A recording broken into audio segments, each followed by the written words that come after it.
Ce matin, et comme vous savez que nous avons commencé cette année avec le thème « Tout est possible au Seigneur ». Tout est possible à Dieu. Vous devez y croire. Alléluia, parce que Dieu va faire des grandes choses pour vous, enfants de Dieu. Alléluia. Nous avons vu, juste pour résumer ce que nous avons vu jusqu'à maintenant, première révélation qui était associée avec « Tout est possible à Dieu ». Dieu, première chose, Dieu désire nous délivrer des situations impossibles humainement, mais nous savons que tout est possible au Seigneur. Il est tout puissant. Deuxième révélation que nous avons vue, nous devons nous souvenir que Dieu n'est pas limité, lié par des limitations humaines. Il est au-dessus de la création et de tout ce qu'il a créé. Dieu est tout puissant. C'est pour ça qu'il peut nous aider lorsque nous sommes liés.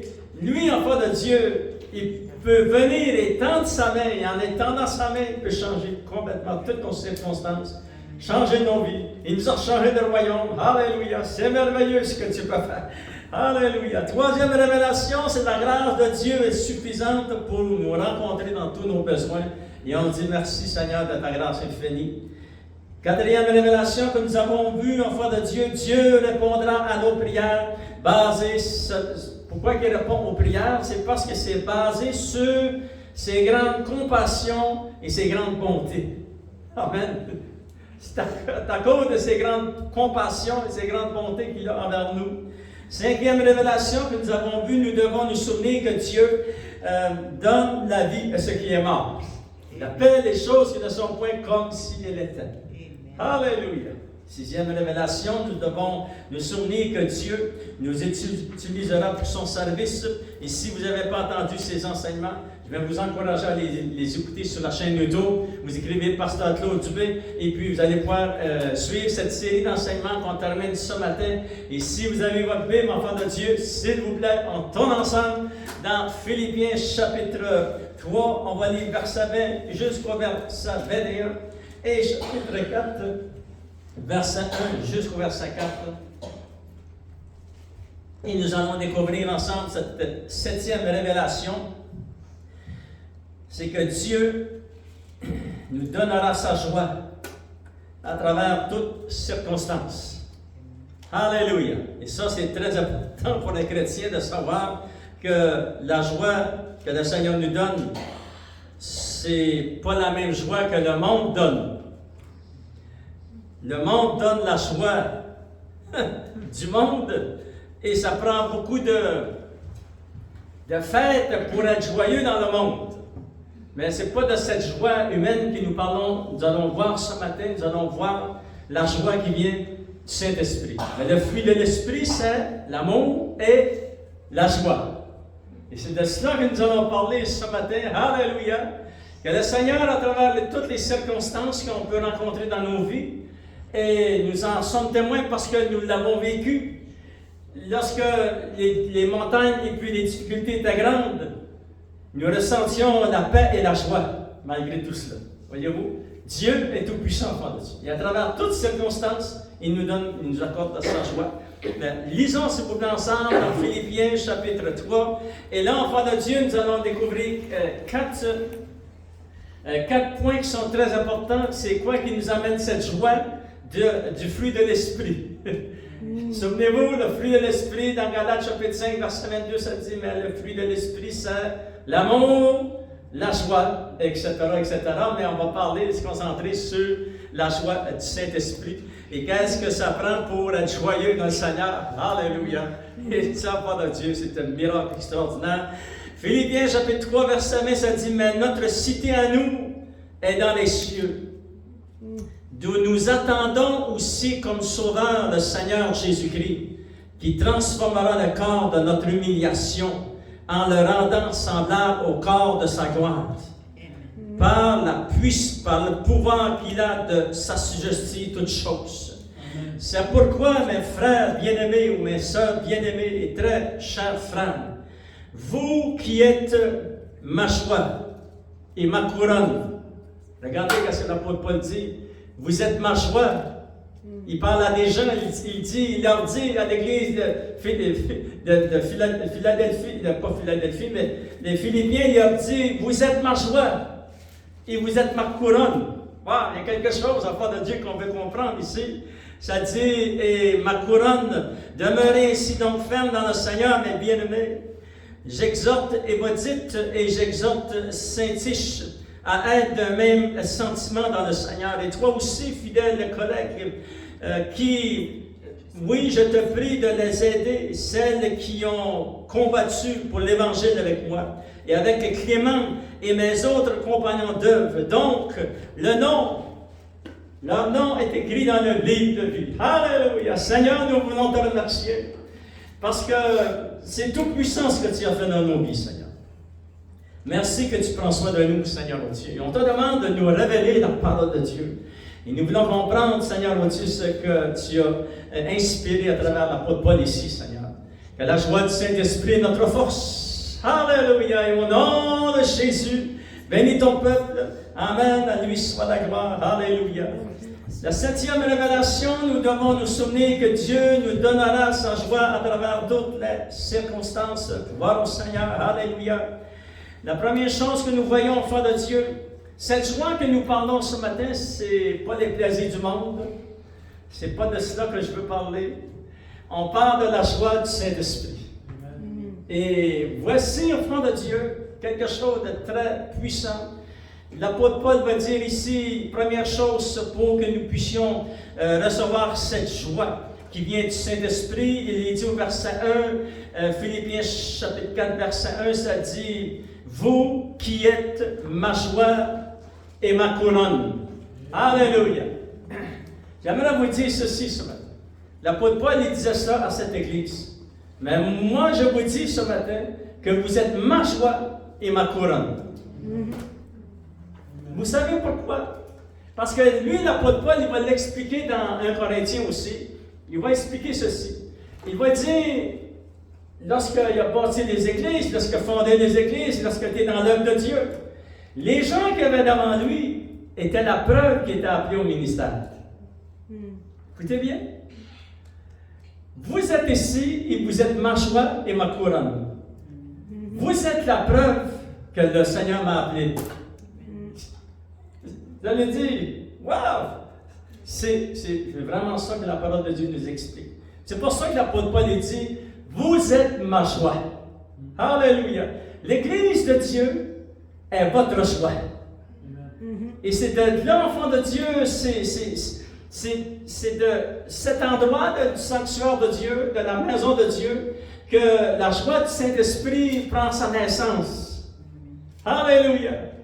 Et il peut y avoir une tempête, il peut y avoir des grosses montagnes devant nous, mais on peut être rempli de joie pareil.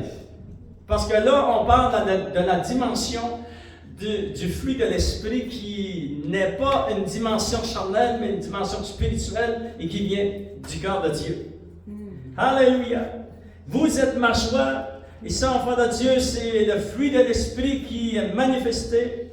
Cela ne dépend pas des activités terrestres, mais ça vient de cette grande vérité, alléluia, que la joie du Saint-Esprit est notre force. Vous vous souvenez, même dans l'Ancien Testament, Dieu a dit au peuple d'Israël, vous ne m'avez pas servi avec joie. Voyez-vous, vous vous souvenez de ce verset? Sans enfant de Dieu, c'est très important qu'on réalise qu'on sert le Seigneur. Parce qu'il a fait des miracles extraordinaires. Amen. Il a fait des miracles que moi, je n'aurais jamais pu accomplir dans ma vie. Vous savez, lorsque j'étais dans le royaume des ténèbres, je ne pouvais pas prendre une marche et faire un grand saut pour aller dans le royaume de Dieu. Ça prenait un miracle faire cela, par de Dieu. C'était un acte surnaturel de Dieu, et ça, c'était par la puissance du Saint-Esprit. La nouvelle naissance nous a transportés dans le royaume de Dieu. C'est merveilleux. Alléluia. Voyez-vous comment est-ce que c'est puissant être né de nouveau? Comment c'est puissant être des chrétiens? On a été choisis par le Seigneur. Dieu dit, vous êtes ma joie. Et certainement, nous sommes la joie aussi du Seigneur. Vous vous souvenez dans Isaïe, chapitre 53, vous pourrez le lire, enfant de Dieu. Décrivant la crucifixion de Jésus, le sacrifice parfait qu'il accomplit. Vers le verset 8, 9 et 10, ça dit, il a fait cela dans la joie de savoir que tous ceux qui allaient venir à lui. Wow! Et le Seigneur, lorsque vous venez au Seigneur, vous savez aussi que lorsque une seule personne se répand de ses péchés, il accepte Jésus comme son sauveur et Seigneur. Ça dit que les anges se réjouissent dans le ciel. Mais Dieu aussi se réjouit dans le ciel que tu es sauvé. Amen. Fait que vraiment, le royaume de Dieu est rempli de joie. Et vous êtes ma joie. Ça, c'est la première chose que nous voyons. Et pourquoi, enfants de Dieu, que Dieu nous donnera sa joie à travers toutes nos circonstances. Deuxième chose, nous voyons cela au verset 3, enfants de Dieu, il est dit ceci. Alléluia. Oui, c'est verset 3. Ça dit vers la fin du verset 3, ça dit donc, les noms sont écrits dans le livre de l'eau. Amen. Wouh! Alléluia! Gloire au Seigneur. Maintenant, j'aimerais te dire ceci. Lorsque moi j'ai accepté le Seigneur n'a pas écrit mon nom dans le livre de vie. Lorsque tu as accepté le Seigneur n'a pas écrit ton nom dans le livre de vie. Ton nom était écrit avant la fondation du monde. Alléluia! Mais lorsque tu as dit oui, il était déjà écrit dans le livre de vie. Wow, c'est merveilleux! Vous allez dire, est-ce que je suis connu du ciel? Certainement, tu es connu du ciel. Même avant la fondation du monde, le Seigneur avait déjà écrit ton nom. Et il savait que tu allais l'accepter. Maintenant, enfants de Dieu, ce qui est très important, c'est que nous, les chrétiens, qui nous avons accepté le Seigneur, nous voulons honorer ce que Dieu a fait. Et c'est pour ça qu'un chrétien doit rester attaché à Dieu. N'allez pas prendre de marche dans le monde. Vous vous souvenez, Abraham, ça dit dans la parole de Dieu, Dieu lui avait dit, je vais te donner un fils à travers Sarah, ta femme. Et là, Sarah et Abraham, ils ont pensé, ils ont eu une idée. Ouais, mais Sarah, était trop vieille, puis tu peux aller voir ma servante. Et c'est ça qu'il a fait. Puis d'Abraham est sorti de la servante un fils, Ismaël, et de sa femme, Isaac. Il était prendre une marche, mais c'était une marche qui a coûté cher. Mais c'est une marche que nous voyons encore aujourd'hui, enfants de Dieu, qui coûte très cher à la population mondiale. Voyez-vous? Ça fait que le Seigneur, nous voulons honorer son nom et vraiment réaliser que mon nom est écrit dans le livre de vie avant la fondation du monde et vraiment tout faire, tout ce que je peux pour rester attaché à Dieu. C'est moi qui dois faire cela. C'est vous qui le faites cela, enfants de Dieu. C'est vous qui vous parlez à votre cœur, vous parlez à vos émotions lorsque ça ne dit plus d'avancer, mais vous contrôlez ces émotions et vous avancez et vous restez attaché au Seigneur à travers les tempêtes. Alléluia! Regardez dans Apocalypse chapitre 3, enfants de Dieu, verset 5, il est dit ceci. Alléluia! Le Seigneur est bon. Dieu est grand, enfant de Dieu. Il est dit, et regardez ceci dans Apocalypse chapitre 3, verset 5, ça dit, celui qui vaincra sera revêtu ainsi de vêtements blancs. Je n'effacerai point son nom du livre de vie. Et là, on dit, Seigneur, non, on ne veut pas que tu effaces mon nom du livre de vie. Et je confesserai son nom devant mon Père et devant les anges de Dieu. Maintenant, le jour, à la minute où tu es né de nouveau, ça s'est passé dans le ciel. Jésus a confessé ton nom devant le Père. Il a confessé ton nom devant les anges de Dieu. Ils sont témoins, ton nom circule dans le ciel. Devant le trône de Dieu, c'est merveilleux. Regardez dans Luc chapitre 10, enfants de Dieu. J'aimerais vous montrer ces quelques versets, juste un verset. Luc chapitre 10, je crois, juste un instant. Je vais trouver où est-ce que... Oui, c'est Luc chapitre 10. Alléluia. C'est Jésus qui envoie les 70, ils ont été priés pour les malades, ils ont fait de l'évangélisation et puis ils ont témoigné le nom de Jésus, etc. Ils ont vu la puissance de Dieu. Ils se sont... Et verset 17, ça dit, les 70 revinrent avec joie. Amen. Disant, Seigneur, les démons même nous sont soumis en ton nom. Et Jésus leur dit, je voyais Satan tomber du ciel comme un éclair. Et amen, amen, amen, gloire au Seigneur. Il dit au verset 20, cependant, ne vous réjouissez pas parce que les esprits vous sont soumis, mais réjouissez-vous de ce que vos noms sont écrits dans les cieux. Alléluia! Voyez-vous, ce qui est associé avec ton nom qui est écrit dans le ciel, c'est la joie du Saint-Esprit. Réjouis-toi, je le répète, le Seigneur le dit, enfant de Dieu. Réjouis-toi dans le Seigneur. Alléluia! Parce que tu dois te réjouir parce que ton nom est écrit dans les cieux. Maintenant, j'aimerais vous montrer, enfant de Dieu, c'est très important, vous allez garder votre doigt dans Philippiens chapitre 3. Et on va lire de nouveau verset 20 et verset 21. Pourquoi tu t'en vas au ciel? Vous savez, notre société a inventé des... Comment je vais vous dire ça? Vraiment, ils ont inventé des... Les religions ont inventé des choses qui... c'est presque même pas répétable. Ce qu'il y a au ciel. Maintenant, les religions n'ont pas inventé ce qui est écrit dans la parole de Dieu. Mais on va lire ce qu'il y a au ciel, à partir de la parole de Dieu.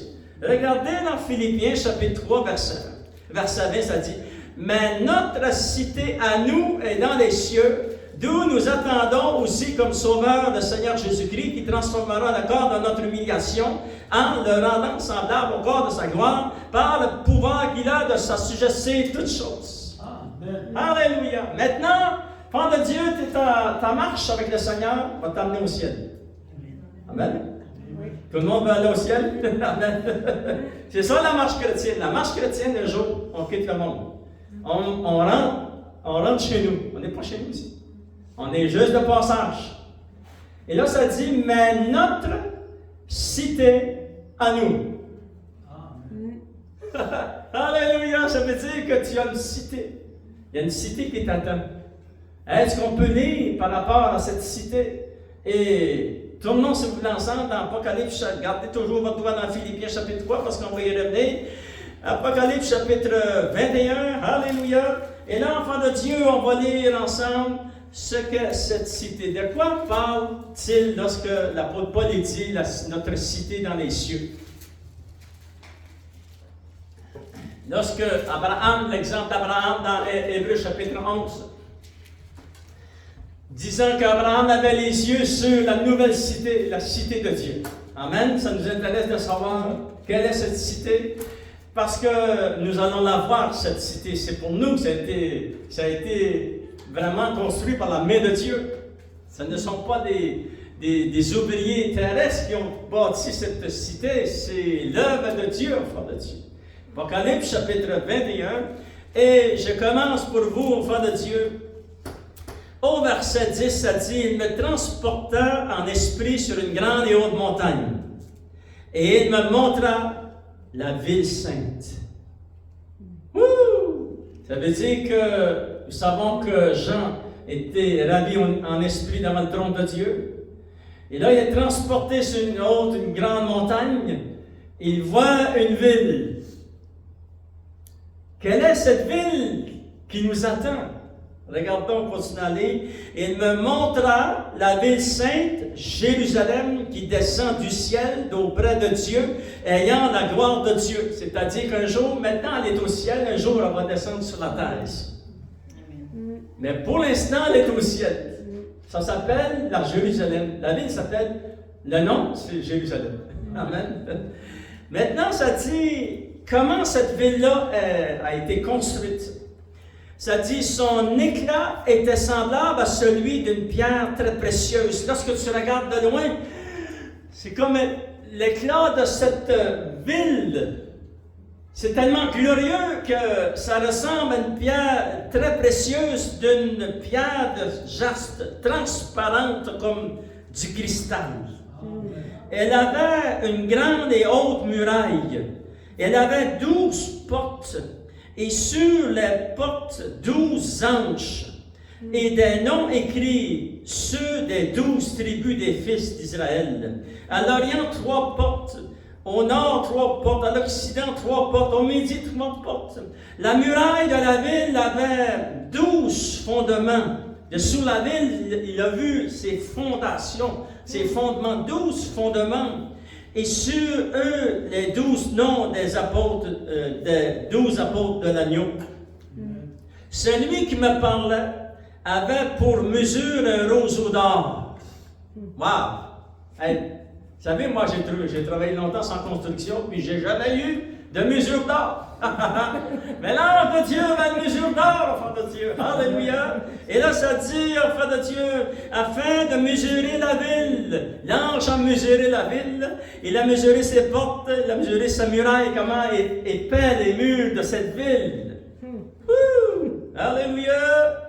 C'est lui qui me parlait. Et regardez au verset 5, ça dit, la ville avait la forme d'un carré. C'est-à-dire, sa longueur était égale à sa largeur et à sa hauteur. Et mesurant la ville avec le roseau, il trouva 12 000 stades. La longueur, la largeur, la hauteur en étaient égales. 12 000 stades, c'est égal en kilomètres à 2000 kilomètres. 2000 km cette direction, 2000 km dans cette direction et 2000 km dans cette direction. Moi, je trouve que c'est une grosse ville. Amen. Alléluia. Allez demander au Seigneur, est-ce que tu as une place? Ah oui, tu as une place. Jésus a dit, j'ai te préparé une place. Fait que la ville est très, très, très, très grande. Regardez l'épaisseur des murs de la ville.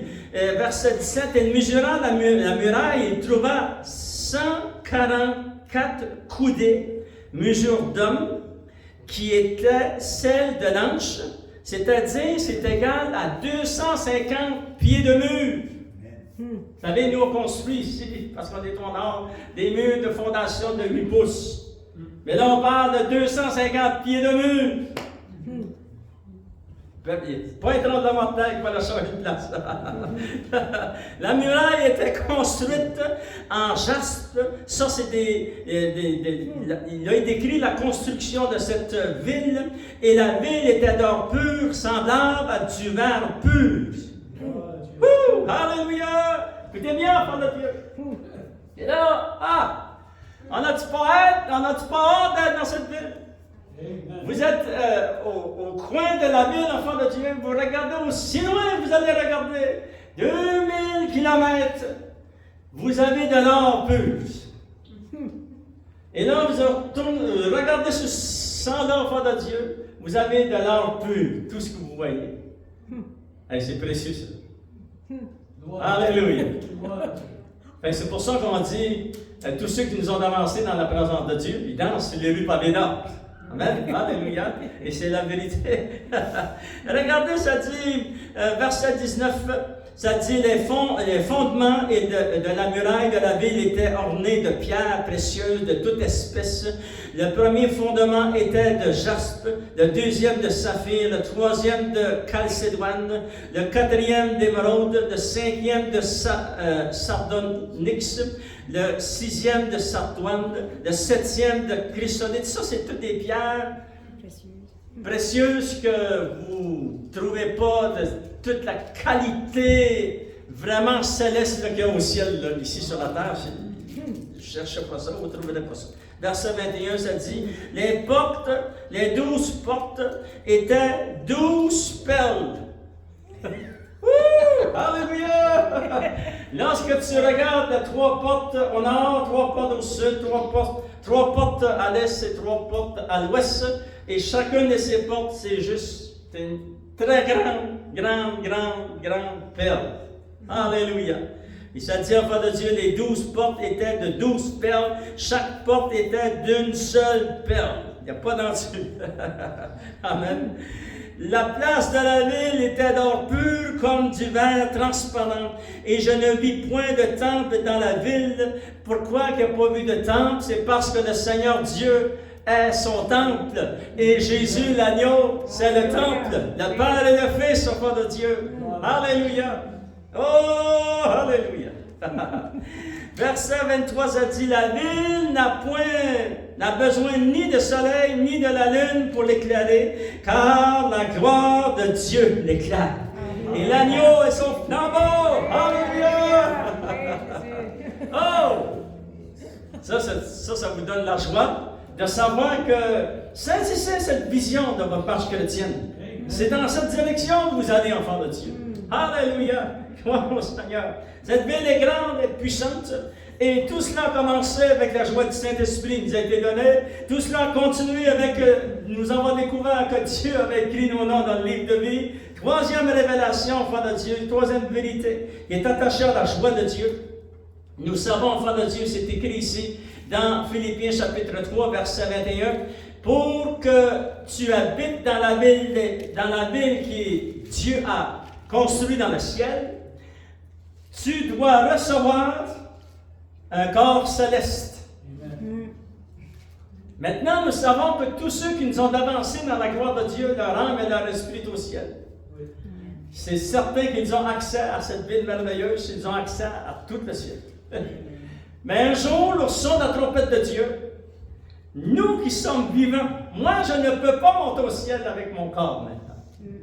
Ça prend un corps céleste pour monter au ciel.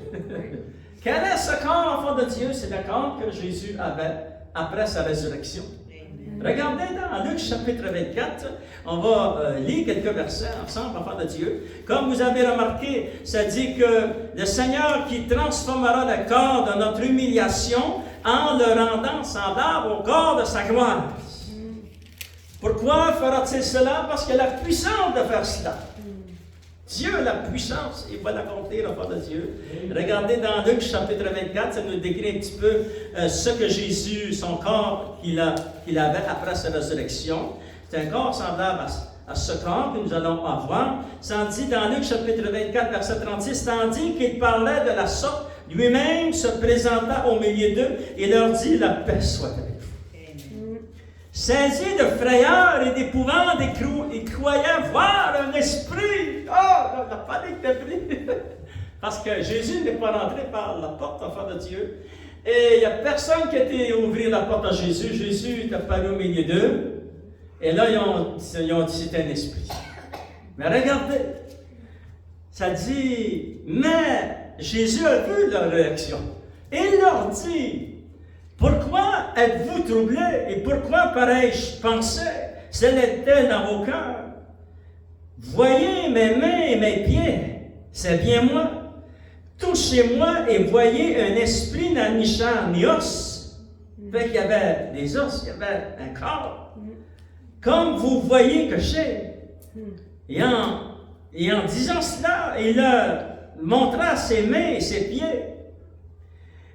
Il s'est dit, enfants de Dieu, comme dans leur joie, ils ne croyaient point encore qu'ils étaient dans l'étonnement, il leur dit, avez-vous quelque chose à manger? Et là, ça dit, ils ont présenté à Jésus du poisson rôti et un rayon de miel. Il s'assit, il en prit, et il mangea devant eux. Puis il leur dit ceci. Regardez ce qu'il va leur dire. C'est là ce que je vous disais lorsque j'étais au milieu de vous. Ça veut dire ce que Jésus avait parlé de cela. Puis même, ils voient le miracle, puis ils n'ont pas cru, mais le Seigneur va leur rappeler. Il va dire, c'est là ce que je vous disais lorsque j'étais encore avec vous, qu'il fallait que s'accomplisse tout ce qui est écrit de moi dans la loi de Moïse, dans les prophètes, dans les psaumes. Alléluia. Et nous voyons que Jésus avait un corps céleste. Maintenant, Jésus n'a plus ce corps. Si ça vous intéresse de savoir quel corps Jésus a, vous pouvez aller lire dans Apocalypse chapitre 1, verset 12 jusqu'au verset 18. Là, Jésus, il a son corps qui, au niveau du souverain sacrificateur, selon l'ordre de Melchisédek. C'est pour ça que son corps a changé, parce que il est dans cette autorité glorieuse maintenant. Mais juste avant, jusque lorsqu'il est ressuscité dans le premier mort, c'était ce corps qui est semblable, c'était un corps semblable à ce que nous allons voir.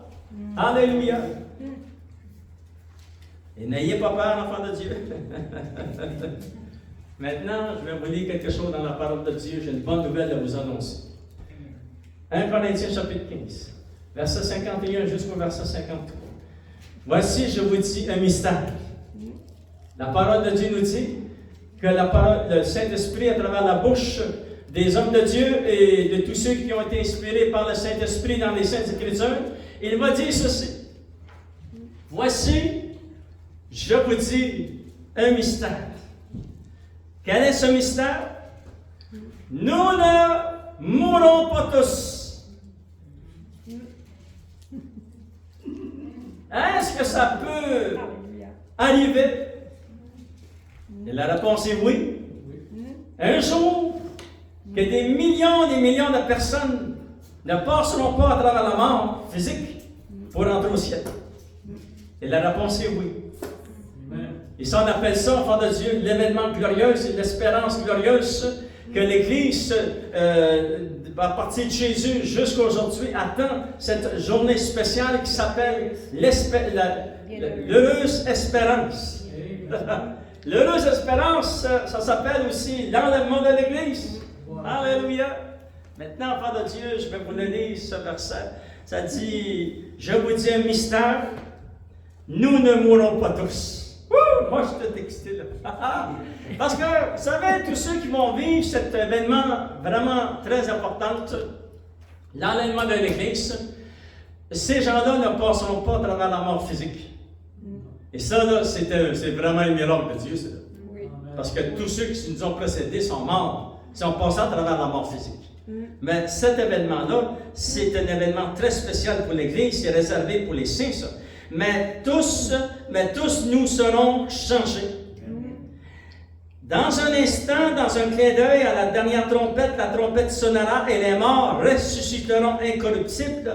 Ça, ce sont ceux qui nous ont précédés dans la gloire de Dieu. Eux, ils vont ressusciter avant nous.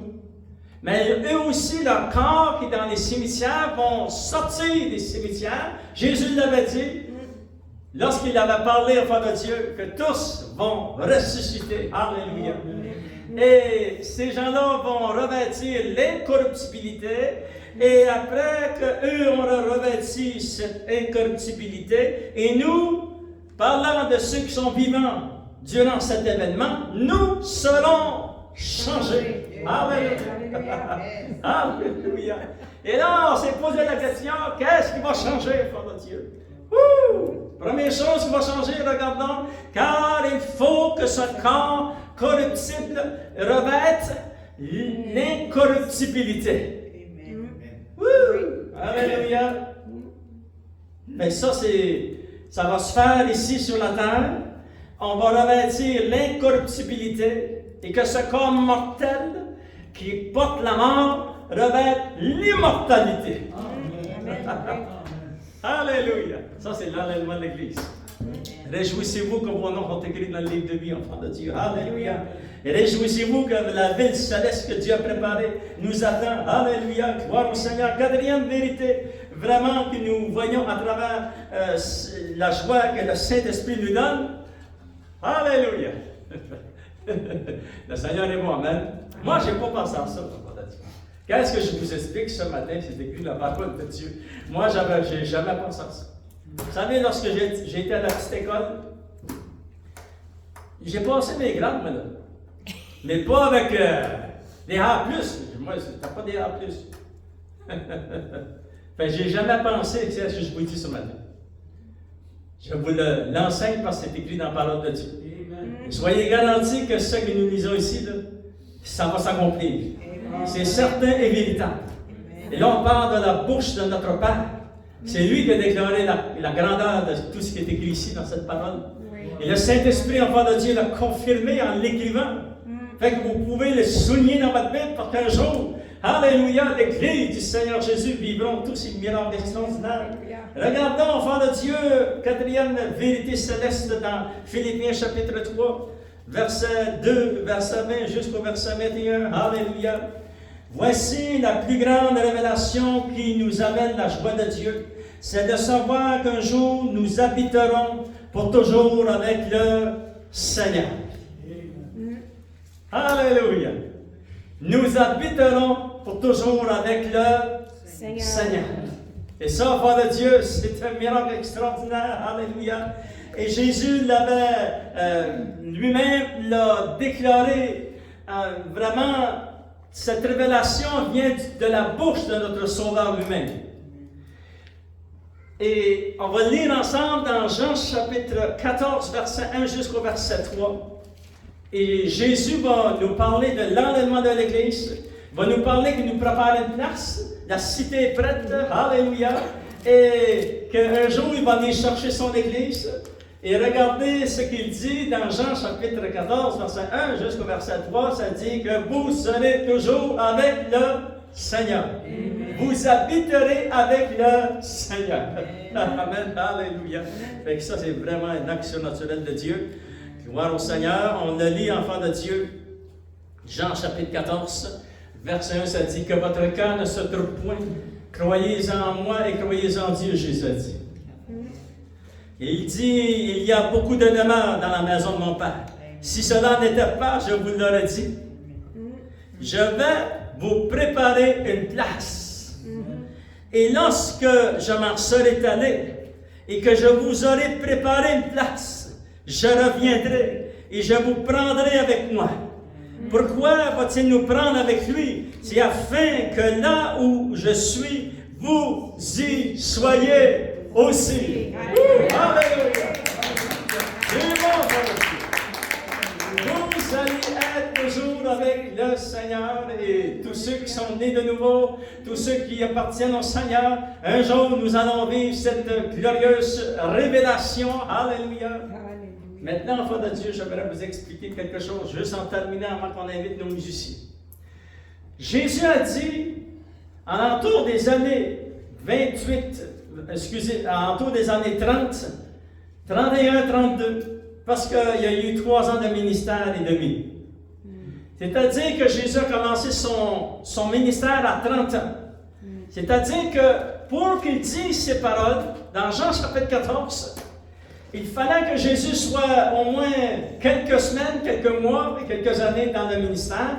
Et là, il a déclaré ces paroles. N'oubliez pas que c'est Dieu le Fils qui parle. Jésus, tout ce qu'il a dit, c'est très important pour l'Église. Maintenant, enfants de Dieu, nous, aujourd'hui, on est 2000 ans plus tard, nous ouvrons le livre de Jean et nous disons, nous lisons cela, enfants de Dieu, et puis, souvenez-vous que Jean, l'apôtre Jean, a eu par révélation